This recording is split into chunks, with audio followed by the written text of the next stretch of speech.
اللہ ہر جگہ موجود ہے تو کیا اللہ بیت الخلاء میں بھی موجود ہے؟ اب اگر آپ کہیں کہ بیت الخلاء میں موجود نہیں ہے تو ہر جگہ موجود ہونے کا عقیدہ ٹوٹ گیا۔ اگر آپ کو بیت الخلاء میں موجود ہے تو آپ کے خلاف توہین خدا کا ایک مستقل پرچہ ہو جائے گا کہ دیکھو یہ اللہ کے گستاخ ہے اور خدا کو بیت الخلاء میں ریاض باللہ کہہ رہے ہیں۔ آپ اس کا جواب اب کیسے دیں گے؟ آدمی ایسے پھنستا ہے، سمجھتے کہ اس کا جواب دینا مشکل نہیں۔ تو اس نے سوال کیا کیا خدا بیت الخلاء میں بھی موجود ہے؟ اگر آپ کہیں موجود ہے تو زبان کہہ نہیں سکتی، اگر آپ کہہ دیں کہ موجود نہیں ہے تو پھر ہر جگہ موجود ہونے کا عقیدہ ٹوٹ جائے گا۔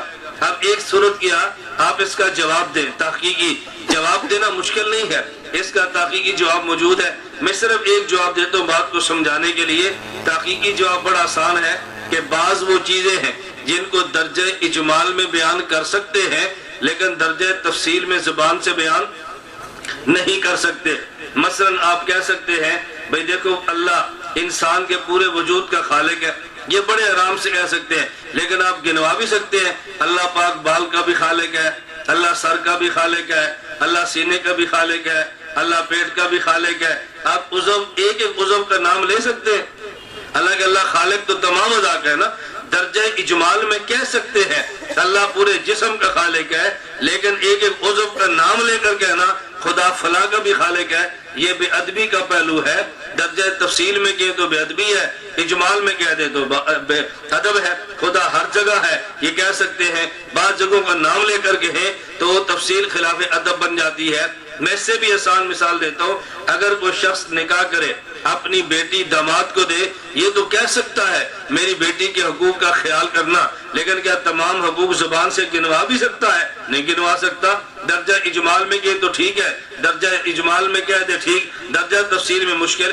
اب یہ دیکھو جواب تحقیقی صاحب علم کے دل کو لگتا ہے لیکن عوام اس بات کو اتنی جلدی سمجھے گی نہیں۔ اب اس کو سوال کا جواب دینے کی بجائے سوال پھینکو اور سوال پر سوال کرو۔ میں نے اس سے پوچھا آپ یہ بتائیں آپ کو قرآن مجید کچھ یاد ہے؟ اس نے کہا جی الحمدللہ میں قرآن کریم کا حافظ ہوں۔ میں نے کہا ایک اور مسئلہ آسان ہو گیا، اب مجھے آپ یہ بتائیں کیا آپ کے سینے میں قرآن کریم موجود ہے؟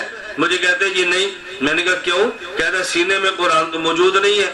میں نے کہا آپ کے سینے میں قرآن کریم محفوظ ہے؟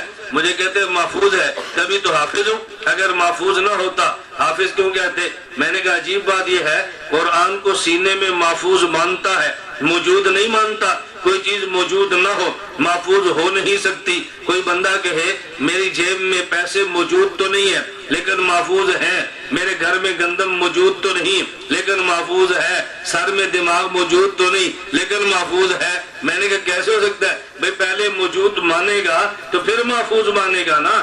اگر تیرے سینے میں قرآن محفوظ ہے تو موجود کیوں نہیں ہے؟ کہتا مجھے سمجھ آ گئی، قرآن کریم موجود بھی ہے محفوظ بھی ہے۔ میں نے کہا مجھے دوسرا مسئلہ بتاؤ، کیا قرآن کریم کو بیت الخلاء میں لے جا سکتے ہو؟ اس نے کہا نہیں۔ میں نے کہا بیت الخلاء میں لے جانا جائز ہے؟ اس نے کہا جی حرام اور ناجائز ہے، نہیں لے جا سکتے۔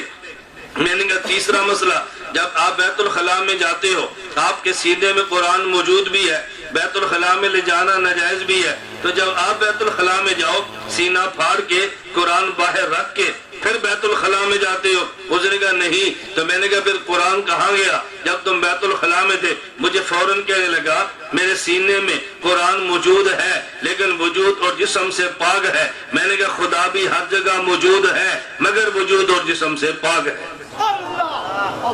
وجود اور جسم سے، وجود کا معنی سمجھ گئے یا وجود کا معنی جسم ہے؟ اللہ جسم سے پاک ہے، تو جس طرح قرآن جسم بالا بیت الخلاء میں لے کر جائے تو بے ادبی ہے اور بلا جسم جائے تو بے ادبی نہیں ہے۔ خدا کی ذات جسم والی ہوتی بیت الخلاء میں لے کر جاتے تو پھر تو بے ادب تھا، لیکن جب خدا کا جسم سے ہی اللہ پاک ہے تو پھر اس پہ اعتراض کیسا؟ ہمیں بتا رہا تھا کبھی سوال کا جواب یہ سوال کا جواب ہوتا ہے اور کبھی سوال پر سوال یہ سوال کا جواب ہوتا ہے۔ ہمیشہ سوال کا جواب نہ دو بلکہ سوال پر سوال کرو تو جواب حل ہو جائے گا۔